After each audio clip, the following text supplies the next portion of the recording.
दोस्तों नमस्कार। Top 50 study YouTube channel में आप सभी का स्वागत है। और दोस्तों लेकर के आ गए हैं, बहुत मांग जिसकी हो रही थी, समास का वीडियो। सब लोग बोल रहे थे कि सर हमें समास समझना है सरल भाषा में। तो आप निश्चिंत हो जाएं, यदि आज का आपने वीडियो पूरा देख लिया तो आपको आज के बाद कभी भी समास में गलती नहीं होगी। आप पूरे संस्कृत के समास हमेशा सही करके आएंगे।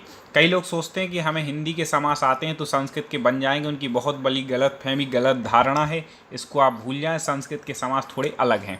तो चलिए शुरुआत करते हैं समास की। और आपको बता दें कि संस्कृत की हम पूरी तैयारी आपको करा रहे हैं, एक एक चीज़। तो आप चैनल को सब्सक्राइबर ना हो तो सब्सक्राइब जरूर कर लेना, क्योंकि कई लोगों के पास लिंक नहीं आ पाती, फिर मैसेज आते हैं सर हमें ये वीडियो ना मिला। तो इसलिए आप सब्सक्राइब कर लें, आपको अपने आप लिंक मिलती जाएगी। तो देखें, अब समास पढ़ते हैं। समास का जो शाब्दिक अर्थ होता है वह होता है संक्षेप। ठीक है, समास का अर्थ क्या है? संक्षेप। तो यहाँ पर संक्षेप किया जाता है, ठीक है, समास में। अब देखें, जहाँ पर और एक और परिभाषा आती कि जहाँ पर दो शब्द आपस में मिलते हैं वहाँ पर क्या होता है? समास। संधि में क्या होता था? दो वर्ण आपस में मिलते थे, यहाँ दो शब्द मिलते हैं। चलिए, समासः पंचधः, मतलब समास 5 प्रकार के होते हैं। कौन कौन से? पूरे समास आज हम समझेंगे। पहला होता है केवल समास। पहला कौन सा है? केवल समास। दूसरा है अव्ययी भाव समास।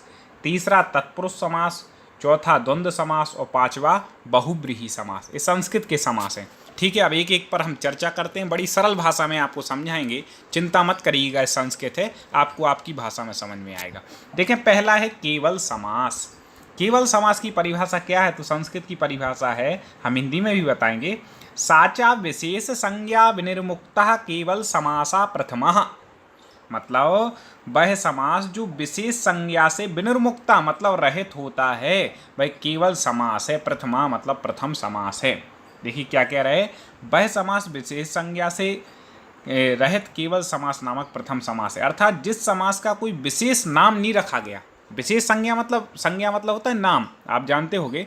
तो विशेष कोई नाम नहीं है, उसे क्या कहते हैं? केवल समास कहते हैं। अब इसके गिने चुने उदाहरण जो पेपर में आते हैं वो यहाँ पर मेन लिखे हैं। जैसे एक आता है भूतपूर्व, आपने देखा होगा कई संस्कृत के पेपर में पूछा गया।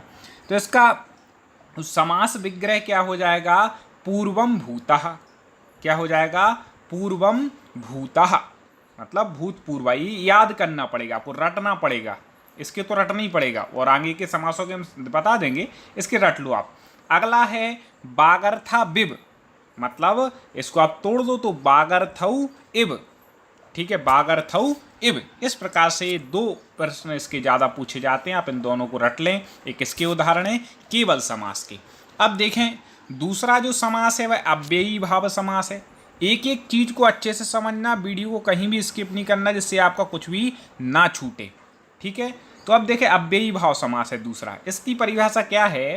प्रायेण पूर्व पदार्थ प्रधाना अव्ययी भाव समासः, मतलब जिस समास में पूर्व पद प्रधान होता है वह अव्ययी भाव समास है। ये परिभाषाएं पूछ लेते हैं। पूर्व पद प्रधान समास निम्न में से कौन सा है? पूर्व पद प्रधान समासा निम्नलिखितः अस्ति। अब 4 ऑप्शन दे देंगे। तो अब देखें, जिस प्रकार जिस समास का पूर्व पद अव्यय एवं प्रधान होता है, दो चीजें होना चाहिए। पूर्व मतलब पहला, तो जिसका पहला पद अव्यय भी हो और पहला पद क्या हो? प्रधान भी हो जिसमें। तथा समस्त पद अव्यय की भांति कार्य करता है। पूरा पद अव्यय की भांति कार्य करेगा, वहां पर क्या है? अव्ययी भाव समास है। अब इसको उदाहरण से समझें। देखो, यहाँ समास पद लिखा है, ये समास विग्रह है, उसका अर्थ है। एक एक चीज समझना। जैसे यहाँ लिखा पहला यथाशक्ति। अब देखो इसमें क्या कहा? पूर्व पद अव्यय होता है, तो यथा, इसमें पहला पद क्या है? पहला पद है यथा, दूसरा क्या है? शक्ति। ठीक है, तो यथा शक्ति, इसमें पहला पद क्या है? यथा। यथा क्या है? एक अव्यय है। यथा का अर्थ होता है जैसे, ठीक है, या अनुसार। तो इस प्रकार से, तो अब इसका जो संधि समास विग्रह करेंगे उसका क्या हो जाएगा? शक्तिम अनतिक्रम। याद कर लीजिएगा, यथाशक्ति का क्या हो जाएगा? शक्तिम अनतिक्रम। हम वही वाले संधि विच्छेद लाएंगे जो आपके पेपर में इसी में से आ जाएंगे। ठीक है, तो इसका अर्थ क्या हो जाएगा? शक्ति के अनुसार। अब देखें, सबसे ज़्यादा पूछा जाने वाला है प्रतिदिनम। आप देख लें, पहला पद क्या है? अव्यय है, प्रति। अब आगे लिखा है दिनम, और जब भी प्रति आ जाए जिसके साथ है उसको डबल कर देना है। जैसे प्रतिदिनम है ना, तो दिनम के साथ आया तो दिनम दिनम प्रति, प्रतिदिन। ऐसे ही प्रत्यक्षम, इसका वैसे संधि विच्छेद करेंगे तो प्रतिधन अक्षम ही है, तो अक्षम के साथ आया प्रति, तो अक्षम अक्षम प्रति। ये प्रति की हमने आपको ट्रिक बता दी कि प्रति जहाँ पर भी आ जाए जिस शब्द के साथ है उसको डबल कर देना है, तो अक्षम प्रति मतलब आंखों के सामने इसका ही अर्थ हो जाएगा। समास है, समास पद है सा हरि, सहरी, सा मतलब होता है सादृश्य के भाव में, ठीक है, सदृश समान के, तो सा हरि का क्या हो जाएगा, हरे है सादृश्यम मतलब हरि के सदृश समान, ठीक है, सा से क्या लेना है, सादृश्यम। अब देखें एक और बात आपको बता दें कि उप भी क्या है, अव्यय है, सा भी अव्यय था। प्रथम पद इसमें हर चीज क्या आ रहा है, अव्यय आ रहा है, तो आप समझ जाएंगे अव्ययी भाव समास है, ठीक है। कुछ उदाहरण देख लें, जरूरी है क्योंकि उपगंगम, उपगंगम मतलब गंगाया समीपम, गंगाया समीपम मतलब गंगा के समीप। अधिहरि, अब अधि आ जाए तो हरऊ इति, ये क्या हो जाएगा, समास विग्रह हो जाएगा, हरऊ इति तो हरि में। अब ये सबसे ज्यादा पूछा गया निर्मक्षिकम, याद रखिएगा निह का अर्थ होता है अभाव में, तो मक्षिकाणाम अभावः, मक्षिकाणाम अभाव। आपको इन शब्दों के याद भी अव्यय के अर्थ याद कर लें, एक अलग से हम वीडियो आपको पढ़ा देंगे अव्यय का, जिससे आपको पता चल जाए किस अव्यय का क्या अर्थ है, तो आप क्या उसका विच्छेद अच्छे से कर सकते हैं, ठीक है। तो आप हमारे सब्सक्राइबर होंगे तो आपको नोटिफिकेशन अपने आप मिल जाएगा उसका जब वीडियो पढ़ाएंगे। तो मक्षिकाणाम अभाव मतलब मक्खियों का अभाव। आगे है अनु विष्णु मतलब विष्णु पश्चात, अनु का अर्थ होता है पश्चात पीछे, तो विष्णु के पीछे। आगे देखें आ हिमालयम, आ का अर्थ होता है पर्यंत तक, तक, तो हिमालयस पर्यंतम मतलब हिमालय के पीछे, ठीक है, पर्यंत पीछे, उसके मतलब पहली पहले। अति हितम, अति हितम हिमम सॉरी अति हिमम तो हिमस अत्या मतलब हिम का अत्या मतलब नाश। इस प्रकार से हमने देखा कि जिसमें प्रथम पद क्या था, अव्यय था, और पूरे जो शब्द का ही प्रयोग हो रहा है वो किस रूप में हो रहा है, अव्यय रूप में हो रहा है। तो यहाँ पे प्रथम पद यहाँ पर अव्यय हो, प्रधान हो, वहाँ पर अव्ययी भाव समास आता है। एक विशेष नोट हमने आपके लिए लिखा है, आप याद रखिएगा, जैसे पंचगंगम और द्वियुम्नम में नदी भी सूत्र से अव्ययी भाव समास होता है। कैसे होता है, क्योंकि यहाँ पर तो क्या पंच है पहला शब्द, ठीक है, और द्वि है पहला शब्द, अव्यय तो है नहीं, तो फिर भैया यहाँ पर ऐसा क्यों हो रहा है, सॉरी हाँ, तो फिर यहाँ पर ऐसा क्यों हो रहा है कि पंचगंगम और द्वियुम्नम इसमें अव्ययी भाव समास क्यों है, क्योंकि पहला पद तो अव्यय दिख नहीं रहा। तो आप सीधे सीधे इसका लगा लेना कि नदी भी शब्द से मतलब नदियों के नाम के साथ, जैसे उपगंगम आया था ना ऐसे, तो उसमें क्या अव्ययी भाव समास होता है, ठीक है। पंचगंगम और द्वियुम्नम ये क्या है, एक अपवाद कहलाता है। तो इस प्रकार से यहाँ पर इसमें भी अव्ययी भाव समास हो जाएगा, इन दोनों में। याद रखिएगा दो इसके मुख्य उदाहरण जो पेपर में पूछे जाते हैं, तो लोग कंफ्यूज हो जाते हैं कि पहला पद अव्यय तो दिख नहीं रहा, इसलिए आप चिंता मत करें, आप हमारे वीडियो को पूरा देख लेंगे, सारे समास क्लियर हो जाएंगे। तो पहला हमने पढ़ा केवल समास, क्योंकि उसका कोई नाम नहीं है, केवल ही है वह, पूर्वम भूता इत्यादि इसके उदाहरण है। दूसरा अव्ययी भाव, इसमें पहला पद अव्यय होता है। अब देखें तीसरा जो समास है तत्पुरुष समास, इसकी परिभाषा क्या है, प्रायेण उत्तर पद प्रधाना। अब मतलब पेपर में वो आपसे पूछेंगे ना तो इतनी परिभाषा दे देंगे, प्रायेण उत्तर पद प्रधानः समासः अस्ति, नीचे 4 ऑप्शन देंगे, तो आपको पहचानना है तत्पुरुषः समासः, मतलब प्रायः उत्तर पद प्रधान जहाँ पर हो वहाँ पर कौन सा समास होता है, तत्पुरुष समास होता है, ठीक है। यह समास प्रथमा के अतिरिक्त अन्य विभक्तियों में होता है, प्रथमा में के अतिरिक्त जो बाकी विभक्तियां हैं उसमें होता है, तथा इसके पूर्व पद में द्वितीया से सप्तमी तक विभक्तियां होती हैं। अब इसका भी पूर्व पद आपको क्या लगा लेना, पहला मतलब शब्द को अपन 2 भागों में तोड़ रहे हैं ना, तो पहला जो भाग होगा वो पूर्व पद होगा, तो पूर्व पद में द्वितीया से लेकर के सप्तमी तक की कोई विभक्ति होगी। आपने विभक्ति इत्यादि के वीडियो ना पढ़े हो तो चैनल में जाके प्लेलिस्ट में जाएं, संस्कृत भाषा में आप सारी विभक्तियाँ धातु रूप सब पढ़ सकते हैं, ठीक है, वीडियो डल चुके हैं। तो द्वितीया से सप्तमी तक विभक्ति होती है, और उत्तर पद में प्रथमा विभक्ति होती है। उत्तर पद में कौन सी विभक्ति होती है, प्रथमा विभक्ति होती है तत्पुरुष समास में। एक और आपकी सहूलियत के लिए कर रहा है कि आप नीचे डिस्क्रिप्शन में देखेंगे ना, तो आपको प्ले लिस्ट मिल जाएगी इसकी संस्कृत की, तो आप डायरेक्ट पहुंच जाएंगे। कई लोगों को नहीं मिल पाती, इसलिए ऐसा कर देंगे, हम डिस्क्रिप्शन में डाल देंगे। तो अब तत्पुरुष में हमने क्या समझा कि प्रथम पद में द्वितीया से लेकर सप्तमी विभक्ति होगी, ठीक है, उसमें उत्तर पद प्रधान होगा, वो प्रधान नहीं होगा। तो अब इसके आगे हम इसके उदाहरण पढ़ते हैं। देखिए, कृष्णाश्रितः, कृष्णम मतलब द्वितीय विभक्ति आ गई, श्रितः इसमें कौन सी द्वितीय विभक्ति है, ठीक है। वीडियो थोड़ा बड़ा हो सकता है, थोड़ा समय निकालिए, क्योंकि आपके ही नंबर आने वाले हैं, आपका फायदा होने वाला है। अश्वारूढ़ा, अश्वम आरूढ़ा, अश्वम द्वितीया, ठीक है, रामम पढ़ते ना, रामम ऐसे, तो अश्वम द्वितीय एक वचन, आरूढ़ा द्वितीय विभक्ति। और देखें, स्वर्ग गतः, स्वर्गम, स्वर्गम आना चाहिए, बिंदी दिखनी रही, गतः द्वितीय विभक्ति वाले हो गए, ठीक है।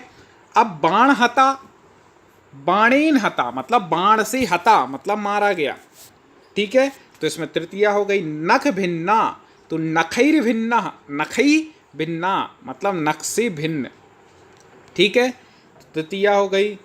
हरित्राता, हरिणा त्राता तृतीया विभक्ति हो गई, ठीक है। ए समास दिए हैं, ए उसकी विभक्ति दी है प्रथम, और बाद में उसका शब्द दिया है, ठीक है। तो इसमें जो है द्वितीय तृतीय चतुर्थी सप्तमी तक होगी, इसमें प्रथमा होगी, ठीक है। इससे हमें पहचानना है कि इसमें जैसे लाभ ज्ञानाय में चतुर्थी है ना, रामाय आता है तो ज्ञानाय चतुर्थी है, तो आप पहचान जाएंगे। अब जैसे मैं इसमें दिया ज्ञान लोभा, तो आप इसको तोड़ लें, ज्ञान लोभ मतलब इसका अर्थ क्या निकलेगा, ज्ञान का लोभ या ज्ञान के लिए लोभ, तो ज्ञानाय ज्ञान के लिए मतलब कर्ता ने कर्म को करण से संप्रदान के लिए, तो ज्ञानाय मतलब चतुर्थी यहाँ पर आ जाएगी। यूप दारू, यूपाय दारू चतुर्थी, ये हम इसलिए बोल रहे हैं, इनको सुन लेना, क्योंकि यही शब्द हमने देखा ज़्यादातर पूछे जाते हैं जिसमें है। भूतबली, भूताय बलि चतुर्थी विभक्ति, ये हो गई पूरी। अब पंचमी के देखें कौन से उदाहरण आते हैं। चोर भयम, ये सबसे ज़्यादा पूछा जाने वाला है, तो चोरात पंचमी, भयम भय के अर्थ में हमेशा पंचमी विभक्ति ही लगती है, याद रखिएगा। तो चोरात भयम पंचमी। और देखें, राज भयम ऐसी, राज्ञा भयम पंचमी। वृक्ष पतितः, वृक्षात पतितः पंचमी, जब किसी से अलग होने की बात हो, वृक्ष से अलग हो रहे पत्ते, इसलिए। राजपुरुष, ये भी सबसे ज़्यादा पूछा जाने वाला। राज्ञः पुरुषः षष्ठी विभक्ति राज्ञः। नरपति, नराणाम पति षष्ठी बहुवचन, ठीक है, षष्ठी क्या है। राजपुत्रः, राज्ञः पुत्रः षष्ठी विभक्ति, इसके समास में आएगा तो ऐसा लिखा होगा, विग्रह पूछा जाएगा तो ऐसा, विग्रह दिया तो समास आपको ऐसा बनाना है। और पूछ लें कि कौन सी विभक्ति है, मान लो राज्ञः पुत्र दे दिया तो समझ जाना राज्ञा में षष्ठी है, ठीक है। अब देखें, सबसे ज़्यादा ये भी पूछा जाता है। अक्ष सौंडः, अक्षेषु सप्तमी, रामेषु, ठीक है, राम शब्द की याद कर लें। सौंडः मतलब सप्तमी। पुरुषोत्तमा, पुरुषेषु उत्तमः सप्तमी विभक्ति। अध्ययन कुशला मतलब अध्ययन में कुशल, में मतलब सप्तमी, ठीक है, अध्ययने कुशला सप्तमी विभक्ति। इस प्रकार से आपको क्या देखना है तत्पुरुष में, कि यहाँ प्रथमा द्वितीय तृतीया द्वितीया से लेकर सप्तमी तक कोई विभक्ति होगी, आप वो देख लेना। दो शब्द को आपको तोड़ना है, अर्थ लगा लेंगे तो और अच्छे से आपको समझ में आ जाएगा। चलिए अब आगे हम पढ़ते हैं। अगला जो समास है, अब तत्पुरुष के ही उसमें भेद आ जाते हैं। संस्कृत में बार बार बोलता जा रहा हूँ, हिंदी के बनते इससे ये मत सोच लेना संस्कृत के बन जाएंगे, गड़बड़ करके आओगे भाई। संस्कृत के अलग हैं, इसको समझना है। जिसने संस्कृत के अच्छे समझ लिए फिर उनको हिंदी के समझने में थोड़ी सी आसानी जरूर हो जाएगी, ठीक है। तो चलिए अब आगे हम बढ़ते हैं, तत्पुरुष समास के भेद पढ़ते हैं। इसमें पहला है उपपद तत्पुरुष, ठीक है, ये पूछ लेंगे, कोई उदाहरण दे देंगे, इसमें बोलेंगे कौन सा तत्पुरुष है। तो उपपद तत्पुरुष में क्या होता है, इसमें उत्तर पद में कोई क्रियावाचक शब्द, उत्तर पद तो रहेगा लेकिन क्रियावाचक शब्द हो जाएगा, इसलिए समास को उपपद कहते हैं। उपपद मतलब एक और पद जुड़ जाता है, क्रियावाचक शब्द। देखें, जैसे उदाहरण है मर्मज्ञः, मतलब मर्मम जानती, जो मर्म को जानता है वो कौन कहलाता है, मर्मज्ञ। दूसरा है चर्म करः, चर्मम करोति, ठीक है, जो चमड़े का काम करता है। कंबलदः, कंबलम ददाति, कंबल को देने वाला। प्रभाकरः, प्रभाम करोति, जो प्रभा करता है, प्रकाश करता है, प्रभाकरा। कुंभकारा, कुंभम करोति, ठीक है, कुंभम करोति इति कुंभकारः, तो जो कुंभ को करता है, घड़े को बनाता है, ठीक है। तो इस प्रकार से आप लगा लेंगे कि जो जिसमें एक्सपर्ट होता है उसकी बात को लेकर के, मतलब ये कि यहाँ पर क्या हो गई, उपपद जुड़ गया, जानने वाला, करने वाला, देने वाला। इस प्रकार से क्या हो गया, क्रियावाचक उपपद है करना क्या है क्रिया, देना क्या है क्रिया, तो एक क्रियावाचक उपपद उसमें जुड़ जाता है। अब आगे देखें नए तत्पुरुष, ये तो कई बार पूछा गया, हर पेपर में मैंने देखा एक आध उदाहरण आता है। इसके समझने के लिए समझते हैं नए तत्पुरुष क्या है। इसमें पूर्व पद में निषेधार्थक, निषेधार्थक शब्द कौन होते, आ, अन का प्रयोग होता है। कोई भी उदाहरण में शुरू में आ लगा हो, अन लगा हो, तो फिर हमें दिमाग लगाना है कि इसमें नए तत्पुरुष हो सकता है। जैसे आ ब्राह्मण, तो ना ब्राह्मण है ती आ ब्राह्मण, अनस्व आ लगा है ना, आ निषेधार्थक है, तो निषेध मतलब नए समास, नए तत्पुरुष समास, ठीक है, या नए समास भी लिख सकते हो तत्पुरुष ना लिखे तो आप यही समझना। तो अनस्व मतलब ना अस्व इति अनस्व। आगे देखें प्रादि तत्पुरुष, जब तत्पुरुष के प्रथम शब्द कु प्रा आदि उपसर्ग अथवा गति संज्ञक होता है, कु प्रा आदि उपसर्ग लगे हों या फिर गति संज्ञक हो, तो वह प्रादि तत्पुरुष समास होता है। देखें कैसे, कुपुरुषः, कुत्सित पुरुषः, मतलब कई बार ऐसा हो जाता कि कुपुरुषः दे दिया और उन्होंने उसमें क्या लिख दिया, ऑप्शन में तत्पुरुष लिख दिया, अव्ययी भाव आदि लिख दिए, प्रादि नहीं लिखा, तो वहाँ पे आपको तत्पुरुष ही लगाना है। जब प्रादि लिखा होगा तो फिर तत्पुरुष की जगह प्रादि लगाना है, ठीक है, इस प्रकार से। तो कुपुरुषः, कुत्सित पुरुषः इति कुपुरुषः। प्राचार्यः, बैरी बैरी IMP, प्राचार्य सब याद रखिए, कई बार पूछा गया, तो प्रगतः आचार्यः इति प्राचार्यः, ठीक है। अब आगे देखते हैं तत्पुरुष के अन्य भेद। कर्मधारय समास याद रखिएगा तत्पुरुष का ही भेद है, और अभी एक और आएगा वो हम आगे बताएंगे, अभी से नहीं बता रहे, ठीक है। तो अब देखें कर्मधारय समास समझते हैं। तत्पुरुष भेद कर्मधारय, तत्पुरुष का भेद कर्मधारय समास है। इसमें क्या होता है आगे देखें। यदि दोस्तों आपको वास्तव में समझ में आ रहा है तो मेरा निवेदन है कि वीडियो को लाइक जरूर कर दें, लाइक पर क्लिक कर दें, और ये आपको जो लिंक जहाँ से भी मिली उसको आगे शेयर जरूर करें, जिससे और मित्र भी संस्कृत को पढ़ सकें। देखें जब विशेषण और विशेष का परस्पर समास होता है, किसमें, विशेषण और विशेष का जब आपस में समास होता है तो उसे कर्मधारय समास कहते हैं। देखिए क्या है, जिस समास में एक पद दूसरे पद की विशेषता बतलाता है, एक पद है वो दूसरे पद की क्या करेगा, विशेषता बतलाएगा, दो शब्द होंगे तो वह कर्मधारय समास है। इसका भी उत्तर पद प्रधान है, इसमें भी उत्तर पद प्रधान है, लेकिन एक पद दूसरे पद की विशेषता बतलाएगा या फिर विशेषण विशेष भाव होगा, वो क्या कहलाता है वो देखें। जैसे नीलोत्पल, तो नील उत्पल दो शब्द हैं, ठीक है, तो नील मतलब नीला, ठीक है, उत्पलम तो नीला है जो उत्पल कमल, तो उसको क्या कहेंगे, नीलोत्पल। अब आप समझ गए कि नीले से क्या उत्पल की विशेषता बतलाई जा रही है, ठीक है। तो विशेषण क्या है, नील, उत्पल क्या है, विशेष, ठीक है, विशेषण क्या है नील, उत्पल क्या है, विशेष है। तो नील किस पद की विशेषता बतला रहा है, उत्पल की। तो अब इसका विक्षित कैसे करेंगे, नीलम च तत् उत्पलम इति नीलोत्पलम, नीलोत्पल की क्या, नीलम च तत् उत्पलम। ये उदाहरण तो वास्तव में गजब है, याद रखिएगा, यही उदाहरण मैंने देखा पूछे जाते हैं। आगे देखें वीर पुरुषः, वीरः च असौ पुरुषः इति वीर पुरुषः। अब देखें कृष्ण सर्पः, कई बार पूछा गया, कृष्णः च असौ सर्पः इति कृष्ण सर्पः। अब सीधी सीधी बात, कृष्ण सर्पः मतलब काला सांप, काला सर्प, तो कृष्ण मतलब काला हो गया विशेषण, और विशेषता किसकी बतला रहा है, सर्प की, मतलब सांप की। वीर पुरुषा, तो पुरुष क्या हो गया, विशेष हो गया, और वह वीर है ये उसकी विशेषता है, तो विशेषण विशेष भाव यहाँ पर आ रहा है, ठीक है, ऐसे। या उपमान उपमेय भाव इसको कहते हैं, ठीक है। जैसे यहाँ पे कृष्ण सर्पा में उपमेय हो गया सर्प, उपमान हो गया कृष्ण, इस प्रकार से हम कर सकते हैं।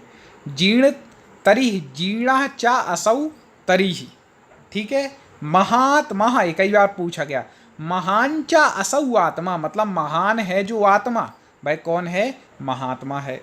घन श्यामः, घन श्यामः, ठीक है, तो घन इव श्यामः, इव मतलब समान। पुरुष व्याज्ञः, पुरुषः व्याघ्रः इव, तो आपने क्या समझा इसमें कि भैया जो पहला जो इसका समन्वय वो होगा वह विशेषता बतलाने वाला होगा, विशेषण होगा, बाद का शब्द विशेष होगा, अधिकतर उदाहरणों में, और जहाँ पर उपमान उपमेय या विशेषण विशेष भाव आता है वहाँ पर कर्मधारय समास होता है। ठीक है, जो चीज़ आपको समझ में ना आए तो कमेंट में दोबारा पूछ सकते हैं। इस वीडियो को आप 2 बार देख लेंगे एक बार से तो और अच्छे से क्लियर हो जाएगा। अब एक और भेद है किसका, तत्पुरुषई का है, याद रखिएगा, दिगु समास। दिगु समास भी किसका भेद है, तत्पुरुष का। आगे देखें इसकी क्या परिभाषा है। संख्या पूर्वो दिगुहु, संख्या पूर्वो दिगु मतलब जिस समास के पूर्व में संख्या होती वह दिगु है। ठीक है, देखें जिस समास में पूर्व पद संख्यावाची, पूर्व पद कैसा होता है, संख्यावाची होता है, वह दिगु समास है। अब देखें उदाहरण, पंचगवम, पंच क्या है, पूर्व पद संख्यावाची।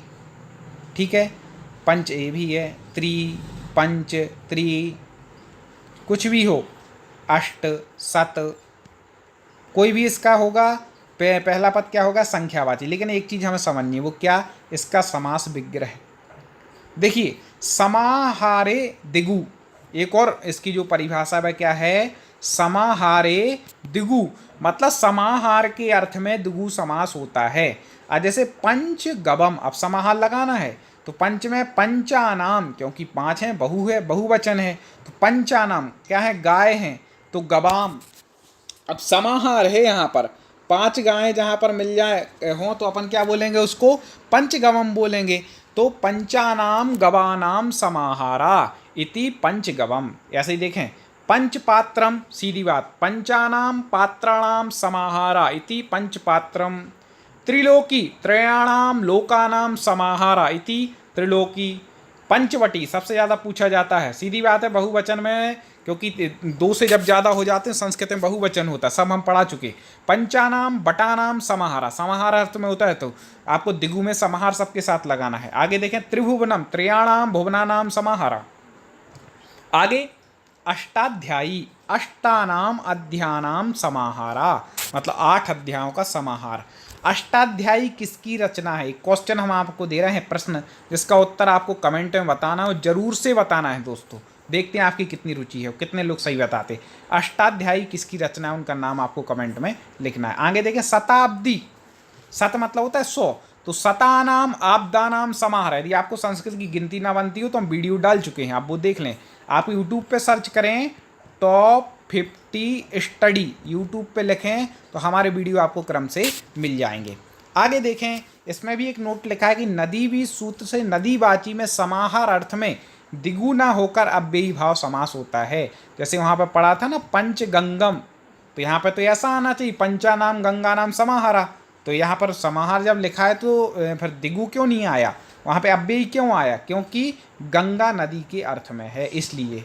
तो जब भी नदी के अर्थ में कोई होगा, भले ही उसमें पंच हो, तो भी हमें क्या लिखना है, समाहार अर्थ में ही क्यों ना हो, तो वहाँ पर अव्ययी भाव समास होगा, ना कि दिगु। ये याद रखिएगा। जैसे पंचगंगम का पंचानाम गंगानाम समाहारा, अब कोई बोले तो समाहार है भैया, तो हम तो सीधा दिगु लगाएंगे, नहीं 5 लिखा है तो दिगु लगा नहीं लगाएंगे, गंगा नदी के अर्थ में है, तो नदी भी सूत्र से क्या हो जाएगा, अव्ययी भाव समास।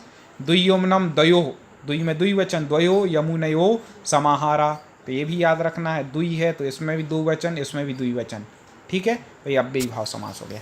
अब देखें बहुब्रीहि समास, बहुब्रीहि समास देखें, प्रायेण अन्य पद प्रधान बहुब्रीहि समासः, मतलब प्रायः अन्य पद प्रधान जो होता है वहाँ पर बहुब्रीहि समास होता है। देखें कैसे, जिस समास में दोनों पद प्रधान ना होकर अन्य पद, अन्य मतलब तीसरा, अन्य पद प्रधान होता है, मतलब 2 यहाँ पे, अभी तो एक इस तरफ आ रहा था प्लस के एक इस तरफ, लेकिन यहाँ पर ना इसकी प्रधानता होगी ना इसकी, कोई तीसरा अर्थ निकलेगा और वो प्रधान होगा।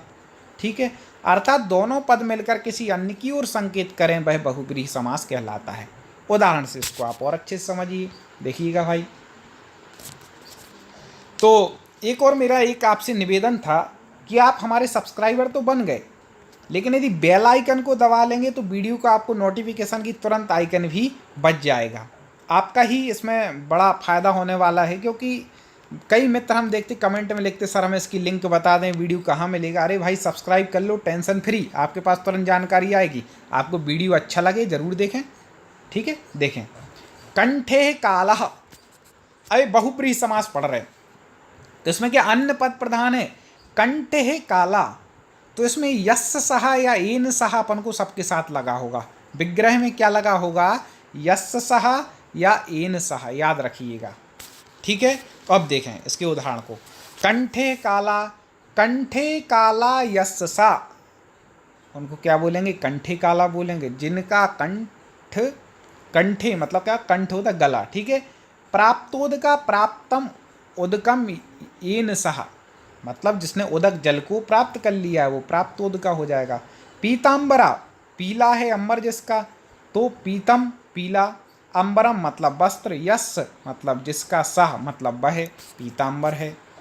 पीला है अंबर जिसका, वह, सह मतलब वह, पीताम्बरा।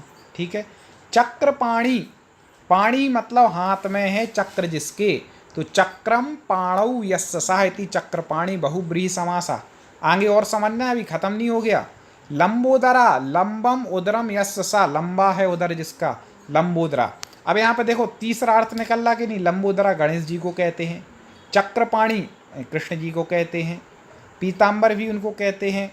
ठीक है, कंठे काला शिव जी, ऐसे नीलकंठा भी उन्हीं को, नीलम कंठम यस्य सा, नीला है कंठ जिसका। गदा पाणी, गदा पाणु यस्य सा, गदा पाणी, जिनके पाणी मतलब हाथ में गदा है। कौन है कमेंट में आप बता सकते हैं, सब जानते हैं। चंद्रचूड़ा, चंद्रा चूड़ा में यस्य सा, जिसके चूड़ा पर क्या है, चंद्र है, ये भी सबने देखा है। चलिए आगे बढ़ते।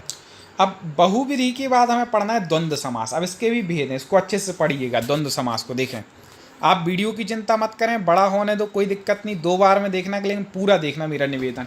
देखिए द्वंद्व समास क्या है। प्रायेण उभय पद प्रधान, प्रायः मतलब जिसमें उभय पद प्रधान होता है वो द्वंद्व है। प्रायः दोनों पद प्रधान द्वंद्व समास में होते हैं। इस समास में आए हुए सभी पद समान विभक्ति वाले होते हैं। याद रखिएगा, दोनों जो पद होंगे इस तरफ वो समान विभक्ति वाले होंगे। इसमें प्रत्येक शब्द के बाद विग्रह की अवस्था में चा अक्षर आता है, और बीच में विग्रह करना है तो क्या, चा लगा देते। लेकिन इसके भेद हैं, वो समझना है। देखो द्वंद्व के 2 भेद हैं, क्योंकि भेद ही पूछता है। एक है इतरेतर द्वंद्व, इसमें समान विभक्ति वाले 2 या 2 से अधिक पदों का समास होता है। जैसे समान विभक्ति होगी, ऐसे 2 या 2 से अधिक पदों का क्या हो जाएगा, समास हो जाएगा। देखें अर्थ धर्मऊ, ठीक है, तो अर्था चा लगाना है बीच में, याद रखिएगा, धर्मा चा, 2 शब्द हैं, दोनों के बीच में आप तो चा लगा दें विच्छेद करके। ईश कृष्णऊ, ईसा च कृष्णा च, दोनों की प्रधानता है। राम लक्ष्मणऊ, सबसे ज़्यादा पूछा जाने वाला, रामश्च लक्ष्मणश्च। अब कोई बोले भी ये यहाँ रामश्च सा क्यों लगा दिया, अरे तो ये चा आ रहा है ना, तो इनने विसर्ग का क्या कर दिया, सा कर दिया, तो उसको ऐसे लिख देते, कोई दिक्कत नहीं। रामश्च लक्ष्मणश्च मतलब रामश्च लक्ष्मण ही है, लेकिन संधि वो क्या कर दिया, संधि विक्षित हो गया विसर्ग संधि से। और देखें दोनों पद प्रधान है, यहाँ राम की प्रधानता, लक्ष्मण की भी, ठीक है, बराबर। सुख दुखे, सुखम च दुखम च। फल मूल वृक्षा, फलम च मूलम च वृक्ष च। याद रखिएगा, कई 3 शब्द का आ जाता है, जैसे फल मूल वृक्षा आ जाएगा, कोई दिक्कत नहीं, फलम च मूलम च वृक्ष च, सेम करना है आपको, कोई अलग नहीं है। अब देखें समाहार द्वंद्व, ठीक है, आगे और भी हम निरंतर ऐसे वीडियो आपके लिए संस्कृत के लेकर के ही आएंगे, कोई भी सब्जेक्ट नहीं छूटने वाला आपका, ठीक है। देखिए समाहार द्वंद्व, यह समास प्राणी बाध्य विशेष सेना के अंगवाची शब्दों के साथ होता है। कब होता है, प्राणी के साथ, बाध्य विशेष सेना के अंगवाची शब्दों के, जिसका आपस में स्वाभाविक विरोध होता है, उनके साथ भी यह समास होता है। आपस में मतलब स्वाभाविक विरोध हो, एक दूसरे के विपरीत हो, ठीक है। तो आगे देखें, पाणी पादम मतलब पाणी चे पादौ चेति पाणी पादम। पूरे उदाहरण देखें, आगे और है अभी। रथिका कास्वरोहम मतलब रथिका च अश्वरोही, ये सब युद्ध में होते हैं, रथिक अश्वरोही इत्यादि। भेरी पटहम, भेरी च पठा च। अधि अहिन कुलम, अहि च नकुल च इति अहि नकुलम। इस प्रकार से समाहार द्वंद्व हो गया। अब देखें तीसरा है जो, वह है एक शेष द्वंद्व। कई लोग सोचें तो पहली बार सुना रहे भाई, सब पढ़ना है संस्कृत में। देखें, जब समास में आए हुए शब्दों में एक शब्द शेष रह जाए, किंतु वचन के द्वारा एक दूसरे शब्द का भी बोध कराता रहे, शब्द एक शेष रह जाए, लेकिन वचन के द्वारा ऐसा लगे कि नहीं भैया एक और शब्द यहाँ पर है, तब शेष एक शेष द्वंद होता है। अब इसको उदाहरण से समझेंगे, आपको आसानी समझ में आ जाएगा। देखें, बाल कहू, अब देखें शब्द तो एक है भैया, लेकिन आपको लग रहा है कि यहाँ पर दो का प्रतीक है, बाल को द्वितीय वचन है, तो क्या होगा, बालकः च बालकः च। पितरऊ, ये सबसे ज़्यादा पूछा जाने वाला, माता च पिता च, इसको क्या बोलते हैं, पितरऊ, माता पिता, शॉर्ट में क्या बोल दिए, पितरऊ। शब्द एक है लेकिन एक का और अन्य का भी बोध करा रहा है, तो माता च पिता च। आगे देखें, श्वशुरहु, श्वश्रु च श्वशुरः च। शिवौ, शिवश्च शिवश्च। हंसौ, हंसी च हंसश्च, हंसी और हंस, तो एक शब्द दो का बोध करा रहा है। ठीक है दोस्तों, इसको आगे शेयर करें, लाइक जरूर कर दें, सब्सक्राइब ना हो तो सब्सक्राइब कर लें, बेल आइकन को दबा लें, और अगले वीडियो में कुछ ऐसे ही हम संस्कृत का आपके लिए लेकर के आएंगे और बहुत अच्छे तरीके से तैयारी करके आपको सफलता दिलाएंगे। चलिए पुनः मुलाकात होगी। जय हिंद।